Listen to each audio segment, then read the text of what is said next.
Welcome to the Frenzy, everybody. The Iceman Matt Freight's here on this awesome Friday night with some college football action, NFL action coming up this weekend, and we are here. So welcome to Football Frenzy, everybody. As I said earlier, I'm the Iceman Matt Freight's. Unfortunately, we do not have the coach, Brad Powell, and while this is being presented to you as a live broadcast, it is not live. It is pre-recorded. Look, we're both dads. We're both family men. We have children, and unfortunately for Brad's kids, they were sick, and he could not take out the time to record with us this week. So I'm here to give you just a little something on the docket so that you can get by your weekend with football with some football frenzy. So what are we looking at here? I want to talk about Lamar Jackson for a minute. I feel like watching the Ravens and Chiefs this past weekend, you saw a glimpse of what could be in the NFL going forward. I think one thing we have seen and talked about probably, if you follow INC Sports on TikTok, you've seen me talk about the Chiefs so far. But the Kansas City Chiefs coming into this game have been a massive question mark in the NFL. I don't think Patrick Mahomes is really a question mark per se. I feel like he should be given the benefit of the doubt because of his Super Bowl pedigree, and obviously he is the guy. But the Chiefs have come into this season with a lot of questions offensively, missing some guys, Xavier Worthy, missing Rashee Rice. And you kind of wondered to yourself whether the Chiefs could put it together offensively when you watch them through 3 games and you watch their offense look, I don't want to say pedestrian, but I think it's close to pedestrian as you could possibly get. On the other side coming into this game were the Baltimore Ravens, who now through 4 games have played 3 really good teams and lost all 3 of those games. The Buffalo game, where their defense gave up a ton of points late in the game. The Detroit Lions game, where again, they gave up points late in the game, couldn't hold a lead. And now to Kansas City, where they gave up another 30-plus burger. This time, though, Lamar Jackson and the offense didn't look the way that they had coming in. In the middle of the game, Lamar Jackson ended up being taken out, hamstring injury. And I've heard from other people close to me, that they felt like Lamar quit on the team because the team was getting pummeled. And I thought about Lamar Jackson as a football player. I thought about him as a topic for sports media. And I feel like we've gotten to this point now where I'm questioning whether we are allowed to critique Lamar Jackson. And let me be a little bit more specific on that. If you remember when Lamar Jackson was coming out on the draft, many people, more specifically white executives, were calling Lamar Jackson a wide receiver. They felt like he wasn't quarterback caliber in this league. Fast forward now, and Lamar Jackson is an excellent passer. He's an excellent pocket passer. I feel like he's an excellent passer on the run, making things happen. And he also has the speed and running ability to go along with that. I think you could say that his running ability is probably, there's nobody in the league who can do what he does. And when you've watched him this season, he has struggled a little bit in the sense that it feels like perhaps the offensive game plan is not playing to his strengths. And it seems like over the past couple of years under John Harbaugh that they have tried to almost get the running quarterback out of him. It feels like perhaps Lamar Jackson isn't a run-first guy anymore, that he wants to be a pocket passer. And it still kind of feels to me like we are in some prove-it mode with Lamar Jackson. To be fair to Lamar Jackson's career, he has played poorly, mostly, in the biggest games of his career. I don't think that you can heap that upon him last season when in Buffalo. He didn't play well in the first half, but certainly did a lot in the second half to keep the Ravens in that game, and in my opinion, give the Ravens a chance to win. I feel like if you are going to pin that loss on anybody, you should be pinning it on other teammates. And I feel like now, though, when Lamar Jackson seems to be struggling, we find ourselves in sports media, and I consider myself a loose part of sports media, given the fact that we have a platform that allows us to be able to talk about things, that we almost can't critique Lamar Jackson because his trajectory in the league has so far surpassed what people like Bill Polian said about him that we know he's not just a wide receiver. We know that he is a talented quarterback, but yet when we evaluate him, it still feels like we are evaluating him as if he's still coming up. When I think at this point, Lamar Jackson maybe hasn't peaked, but he's in his prime. He's probably not going to get all that much better than what he is. And so when we evaluate Lamar Jackson, I feel like we should be evaluating him in good faith. I feel as if he should be open to criticism because of the way he played or the way he has been playing. He's an integral part of that team, and that team kind of goes with him. And when he's not playing well, that team doesn't go. Similarly,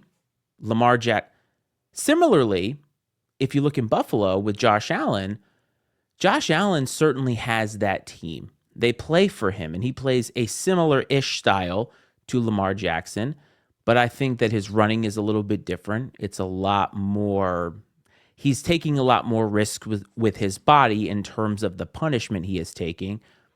But Josh Allen has improved greatly as a passer as well. If you remember him coming out of the draft, his form was terrible. His technique left something to be desired, and that showed in his completion percentage numbers in college. But give credit to that guy and Lamar Jackson. They have put in the work to improve both as leaders and both as pocket passers. They have similar skill sets, but I think when you look at both of them, Josh Allen is going to do what I consider getting the yips every now and again. He's going to make a throw or two that you're going to say, "Oh no, what are you doing?" But for the most part, you know what you're going to get out of Josh Allen. You're going to get a dude, you're going to get a dog, and he's going to go out there and he's going to play really hard for you, and you're going to want to play hard for him too. But Lamar Jackson, I don't think, is above reproach. I feel like there are elements of his game that have taken a little bit of a dip, and I think it comes down to the instinctual nature of why isn't he running? Why is he holding the ball so long in the pocket? He's not a guy who has a skill set that needs to hold the ball in the pocket. He should be allowed to do what he is good at. Go back there, stand in the pocket, find your receivers, go through your progressions. And if they're not there, find your running lane and be dynamic. Be the guy that we know that you are, the guy that strikes fear in the defense on the other side. And I feel like we're not seeing that as much. And I wonder if all of that can be attributed to John Harbaugh and the way that that organization is with him at the helm. At some point in time, when teams look a certain way for long enough, it's a reflection on the head coach. I've talked about that many times here. I used to say it all the time about the Cowboys with Mike McCarthy, that they were so undisciplined, so many unforced errors. At some point, that comes down to the head coach, and he's no longer there, and that is a testament to the fact that I think that from him, there wasn't much discipline. And I'm wondering now if John Harbaugh has overstayed his welcome. He has a Super Bowl, which is now well over a decade old. They have accomplished a lot in the regular season. They have gotten to AFC championship games. But the fact remains that with Lamar and without Lamar, these teams have blown fourth quarter leads. These teams have come up tight in big spots late in games. And at some point, that becomes a reflection of the head coach. But I think that it is fair to criticize the head coach and the quarterback because it's not one or the other. Sometimes it's a combination of both. And I feel like Lamar Jackson has some criticism that he can look at and improve on with his ball handling, with the running lanes that he is choosing not to take, and how long he is holding the ball and taking sacks. He's not a quarterback that should be doing that. And so I wanted to look at how we are able to critique Lamar Jackson for the rest of the season, understanding that he's an immense talent and a guy that almost every other team would take if you don't have a Josh Allen or you don't have a Patrick Mahomes. Lamar Jackson is a game changer. Will he win the big Super Bowl? I don't know. It's hard to tell. But until then, he's going to have to deal with this narrative that he can't win a big game. And at some point, he's going to have to. But we're not going to sit here and say that he can't win the big game. He just hasn't to this point. He's great. Don't get me wrong. But I think we need to relook at how we criticize these players and look at, is it fair to criticize Lamar Jackson? So that's something to look at.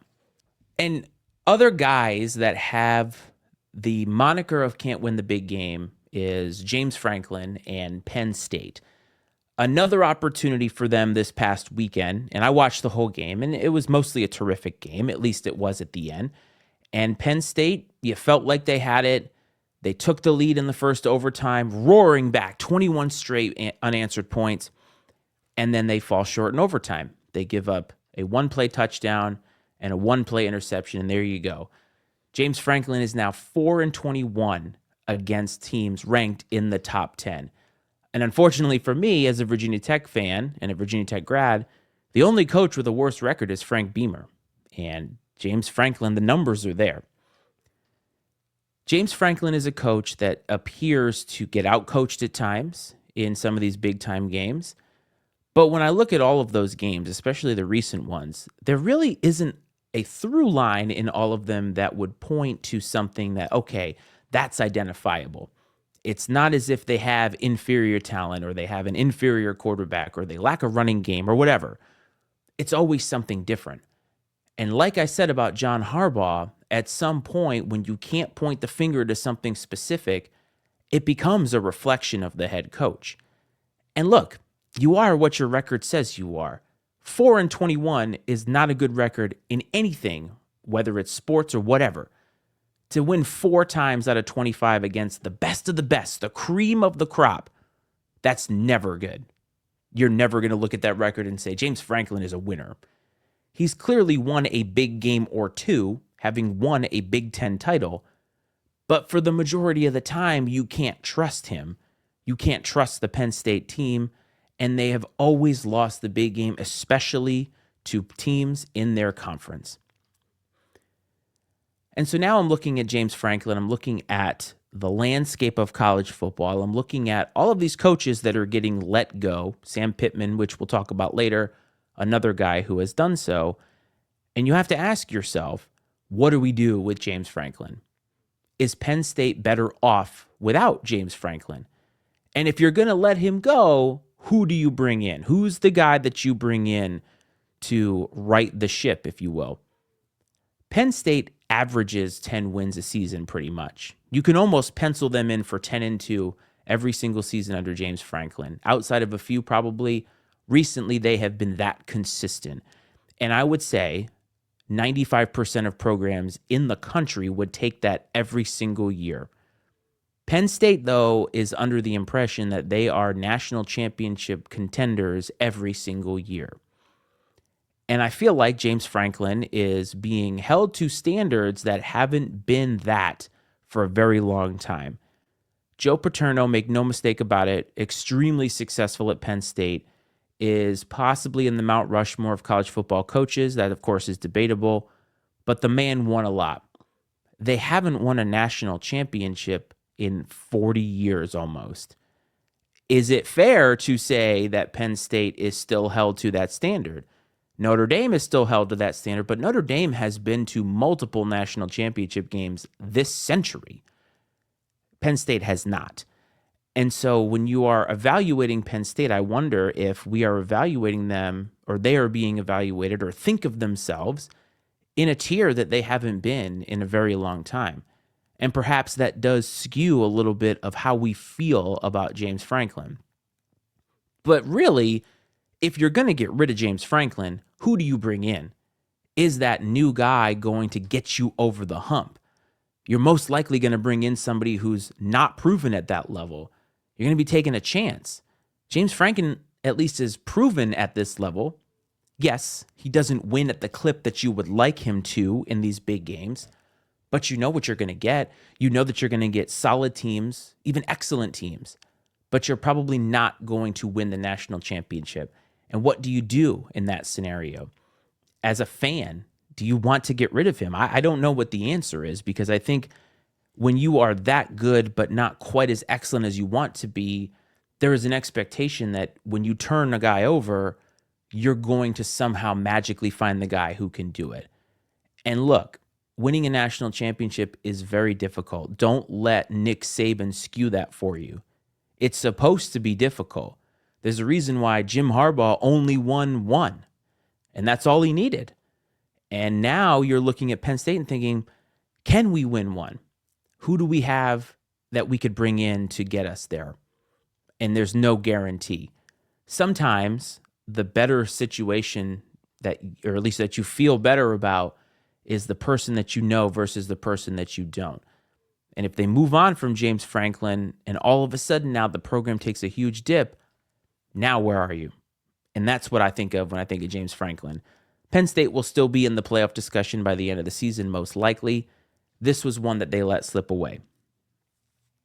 Last thing in college as far as highlights, Virginia, who as a Virginia Tech grad you think would be one of my most hated schools, but quite frankly, I've never felt that way about them.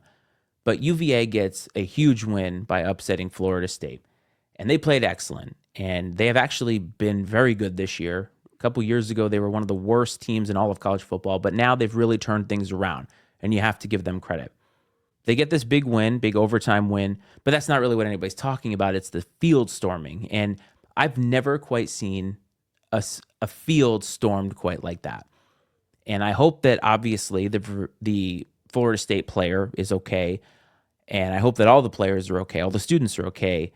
And in this particular case, while I've been difficult or hard on field storming in the past, this one to me felt okay. This one feels like, this program has earned that. Just wanted to point that out. Epic field storming UVA. You deserve a lot of credit for that. Ties in football. The Green Bay Packers and Dallas Cowboys played what amounted to a really excellent game, a shootout. A lot of times we want to see that. Football sometimes can be boring if it's too defensive lapsing, if you will. But right in this game, it was amazing. The stories coming in, Micah Parsons with the Cowboys. Dak has been playing great. The Packers needed a win after they lost to the Browns. And neither one of these defenses showed up. Neither one. And this game ended in a tie, 40-40. And I find myself so unsatisfying by this result. It's like they spend so much time, so much energy, so much money, and so much of their physical equity in their bodies to gain literal inches in this game. That's what it's about. I'm not complaining. It is what it is. And to come away with a tie feels so deeply unsatisfying, and also feels like it's cheating the players that are out there giving everything that they're giving. College football, I think, does it mostly correct in finding a way to make scoring easier and getting these games to end. There are no ties in college football, and I do appreciate that. And at the NFL level, with, again, as much money as they're throwing around, why are we still doing ties in 2025? Even hockey gets it right. There's a shootout at the end, and you get points for that. And there are different scenarios in which you are now being rewarded for getting to that point. If you go to overtime, you don't lose out. You still get points in hockey. In football, there is no point system, but getting to overtime should result in some kind of a finite result. And I hate ties in football. I just will never get behind them. And I just feel like we owe the players more. The NFL owes the players more than ties in football. Just me. Those are the highlights for the week. Let me know what you think of any of those. Of course, you can call the number down below, 703-718-6314. Leave us a voicemail. Follow us on any social media platform at INC Sports. You know how to do it. So college football week 5, when I watched it, Ole Miss finally gets a win over LSU. I say finally, but they get a win in a game that you feel like Lane Kiffin never wins. Oxford was ready. Ole Miss was ready. The Rebels were ready. And LSU now has to find themselves staring in the mirror with an SEC loss. Their schedule isn't going to get any easier. And Brian Kelly, once again, loses the game that he's known for losing. He's going to win you a lot of big games. He's actually almost the opposite of James Franklin in that way. And remember, he got testy a couple weeks ago when asked about the offense. I'm not going to lie to you. I thought that a veteran quarterback like Garrett Nussmeier coming in and leading that offense was a big, it was something that was going to set LSU apart, because quarterbacks, they they go everywhere because of transferring. And to have a steady veteran presence, he has looked not good. I'm not going to lie. He has not looked great to me. And LSU's offense, while it's won them games this season, I think that it's fair to call the question what is happening with them offensively. And kudos to Lane Kiffin. I mean, he's a troll, no doubt. I find myself liking Lane Kiffin despite how unlikable he was for a long time. But kudos to him, man, and kudos to Ole Miss. The SEC is kind of wild, as we're going to talk about here. But, man, the SEC is wild. There were some wild games. Tennessee coming roaring back against Mississippi State. Not a program that you really think about with winning in the SEC, but, man, it was great. Alabama, Kalen DeBoer. We talked about Kalen DeBoer earlier in the season and how he might be on the hot seat if he doesn't turn things around. So what does he do? He turns things around. Huge win in Athens against Kirby Smart and the Bulldogs. It's a signature win for him, but at the same time, they need to keep that momentum. They need to keep winning games. Last year, they lost late in the season, and it felt like the season fell apart. So while this is a big win, you need to keep that momentum going. And for Kirby Smart, his team is good, but they lost the game at home, and they now have to look at themselves and say, what are we deficient in? How can we get better? I'm sure he'll do that. Notre Dame looks great against Arkansas, and offensively they looked amazing. I think the defense showed up. CJ Carr is elite. He is the real deal, in my opinion, and I think that over the long haul, Notre Dame is going to be just fine with him at quarterback. Arkansas, on the other hand, Sam Pittman walked out of that stadium, probably never walked back. He was fired. Guess who the interim head coach is? Bobby Petrino. If you're watching this, you have to remember who Bobby Petrino is. If you're too young to remember everything that happened with him, I implore you to look it up. Watch some videos on it. Bobby Petrino, at best, I would consider a sleazy individual. Now, that's saying a lot because college football coaches at their core are kind of sleazy. Like, you have to sort of have somewhat questionable morals to be a big-time college football coach.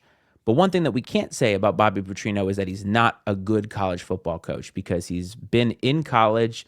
This will be his second time being the head coach of an Arkansas program that he once had in a really good place. And at Louisville, he's done it twice. He can win. What's fascinating about this is, will he get a look at this job? Will he end up slinking into this position behind a now fired Sam Pittman?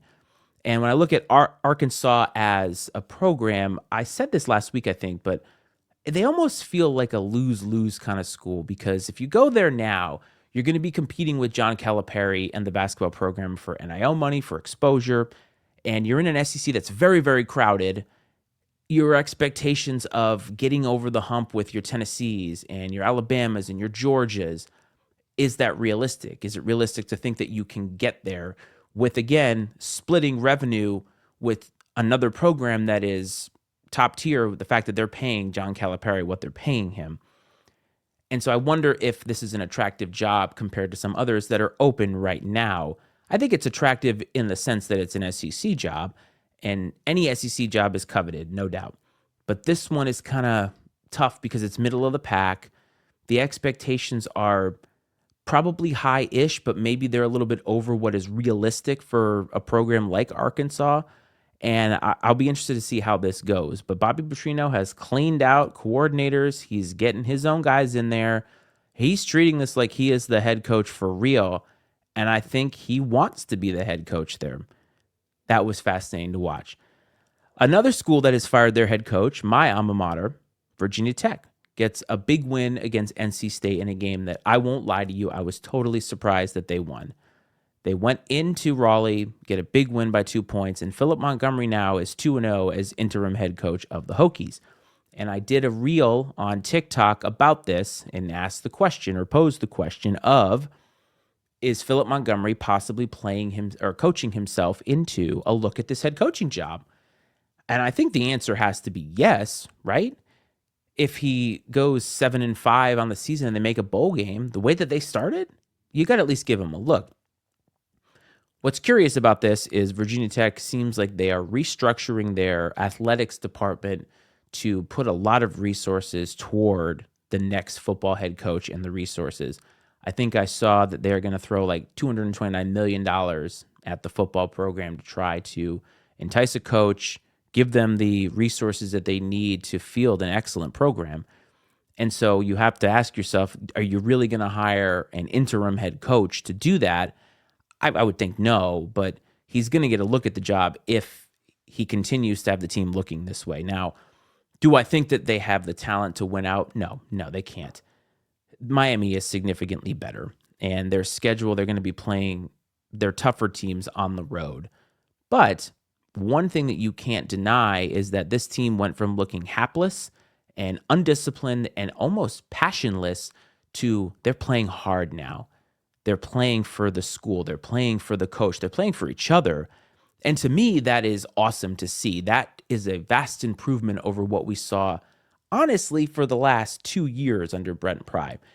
After that 8-win season a couple seasons ago in 2023, they had so much to build on, and they failed to build on all of those returning players, which is so rare in college football. And now you're looking at a team or a program that didn't have any direction. It felt rudderless. And Philip Montgomery is a really good story there. I was so proud of that team, And I know that they are putting a lot of thought into their head coaching position, and they definitely will. But this is a nice story, and I'm sure Philip Montgomery will get a look.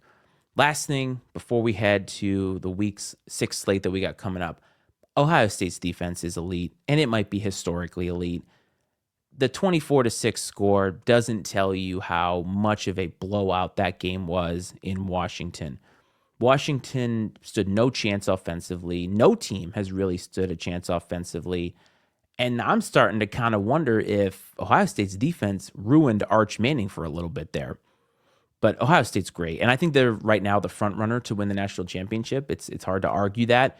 If that defense is going to play the way that they have, lights out, folks. All right, so some games that I'm looking forward to in Week 6. First one, Vanderbilt and Alabama.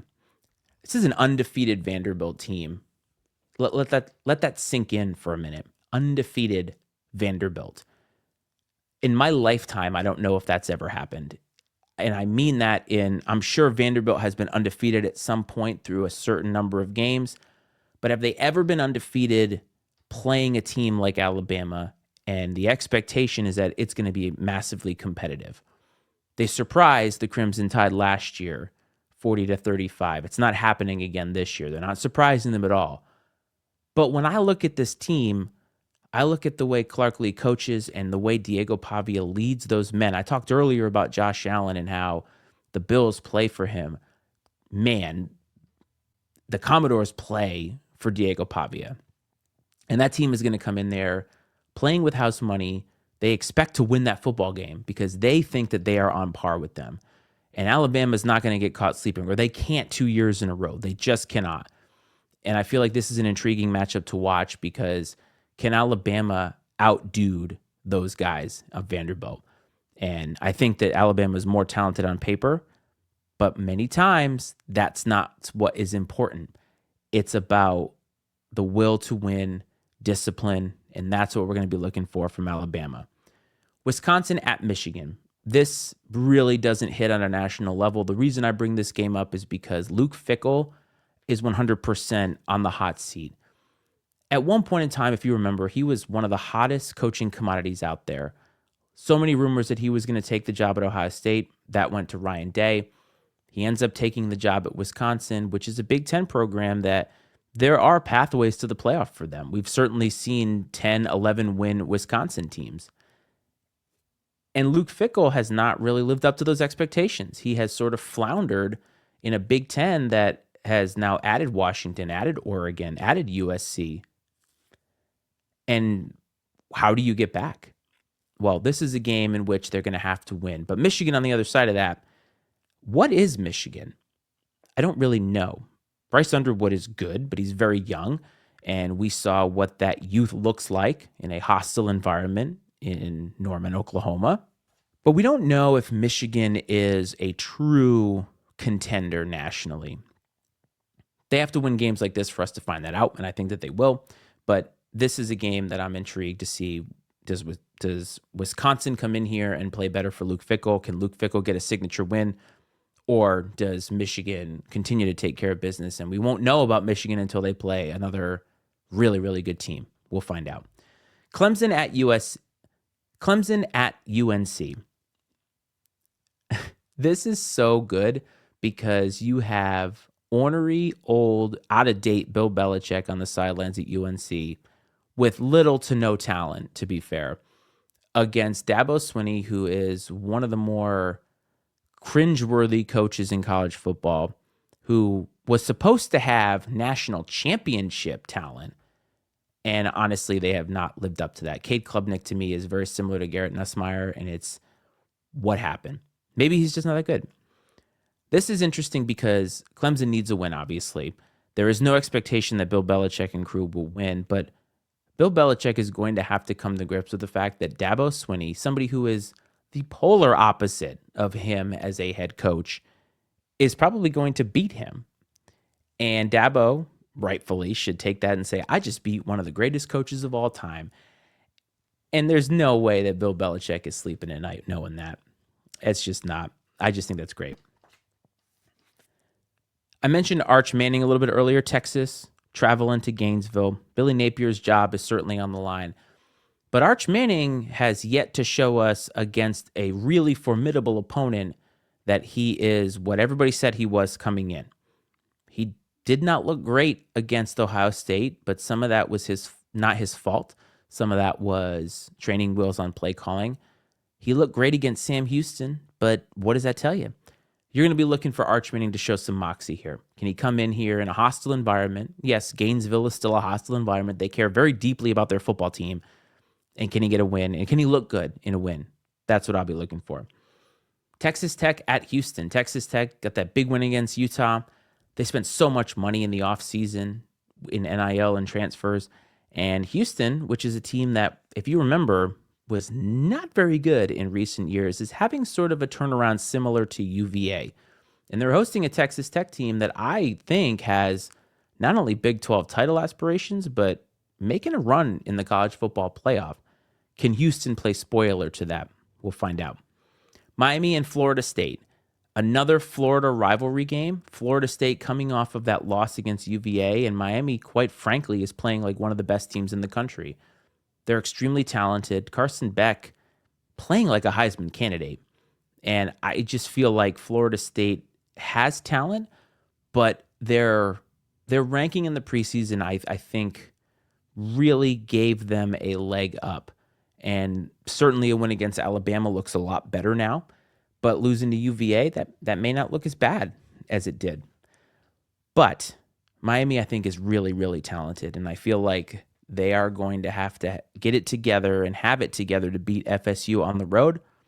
But I think that they will. And I feel like Miami is clearly the best team in the ACC. And we're going to find out another data point as to why that is true. And lastly, Mississippi State goes to Kyle Field against Mike Elko's boys. And this is kind of a trap game, potentially.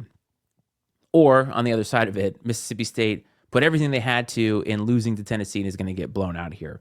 But Texas A&M is really good. These are the types of games that they can't lose if they want to be seen as a true contender in the SEC.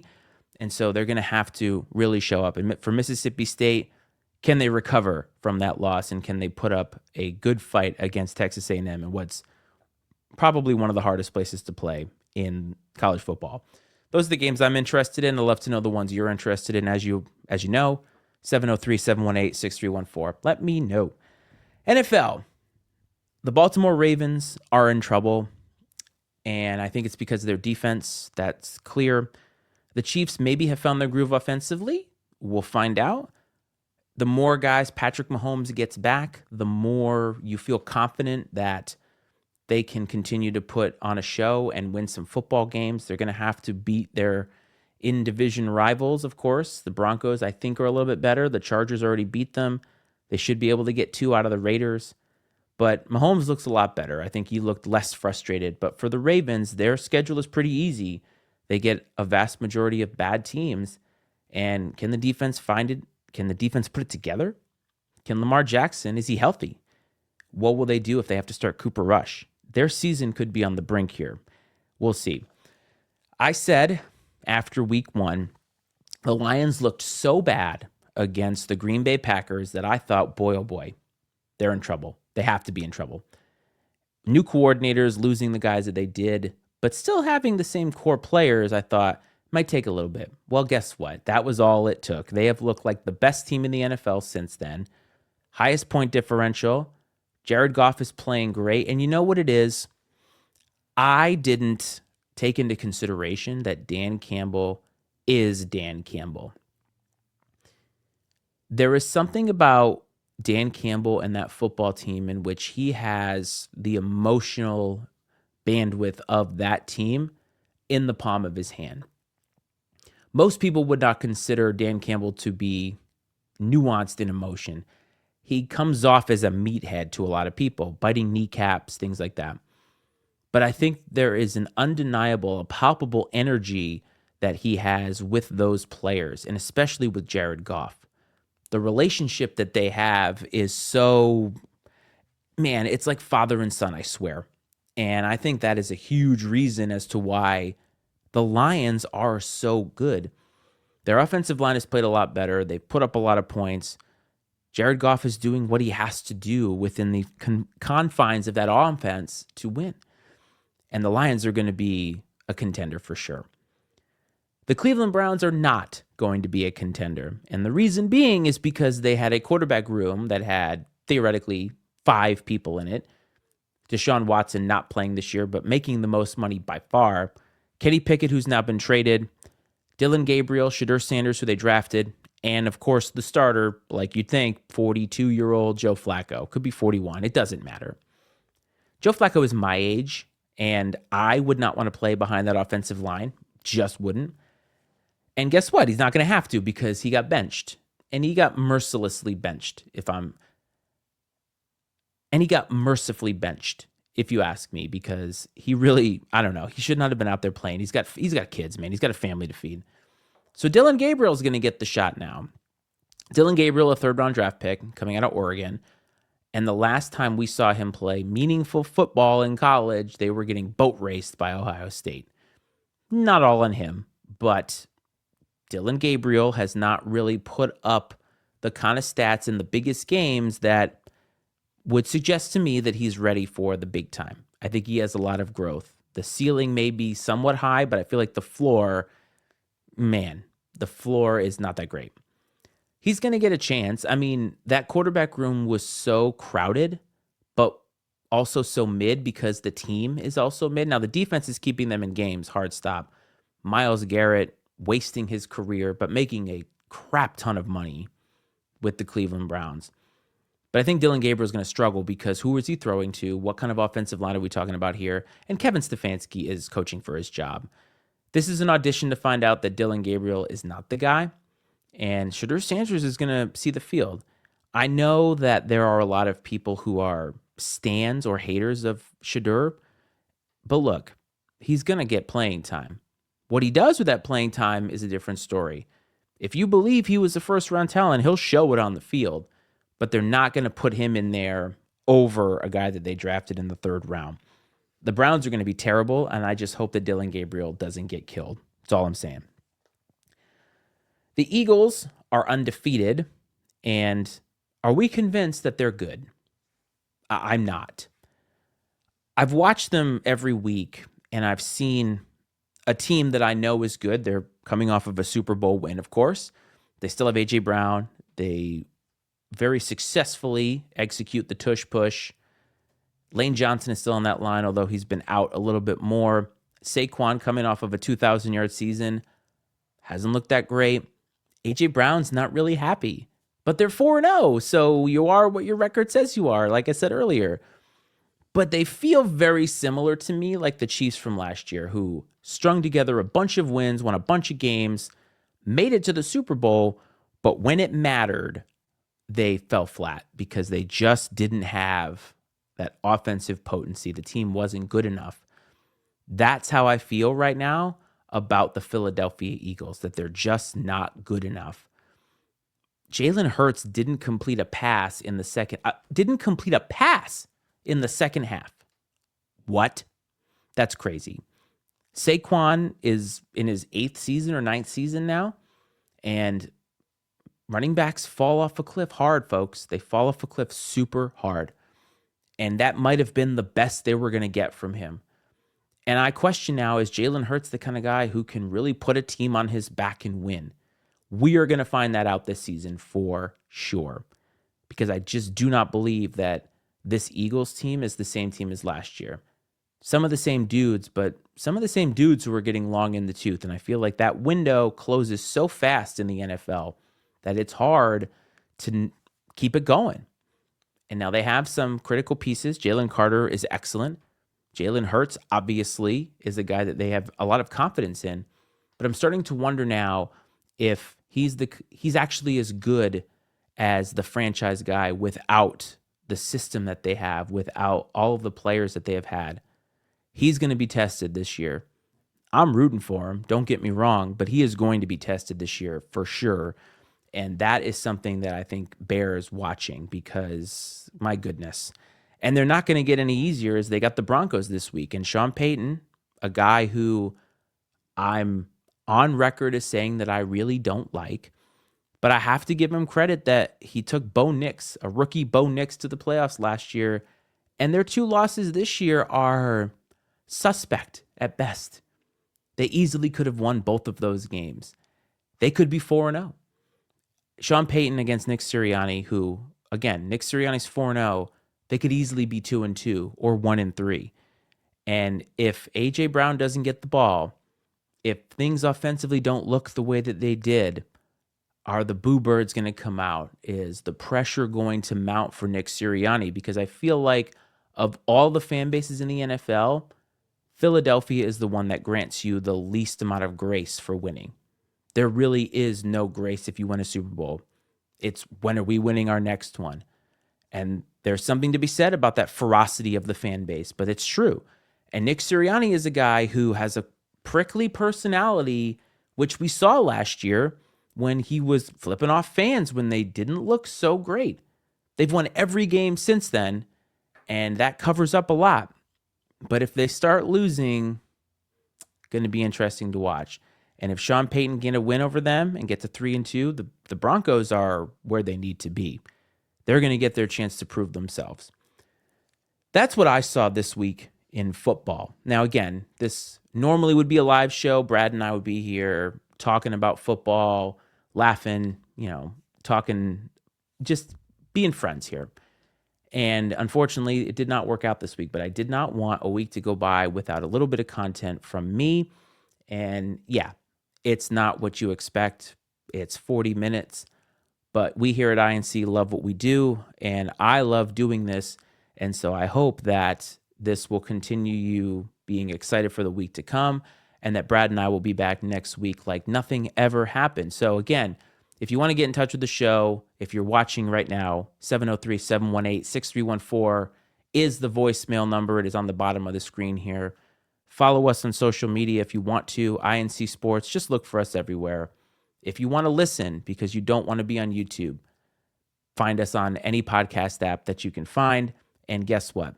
We are here. We are here to stay, and we're going to be with you until the end. I hope this finds everybody well, fam. I hope this finds everybody safe. As I always do, I want to thank you for everything that you have done for this channel, and we'll see you next time. This is Football Frenzy.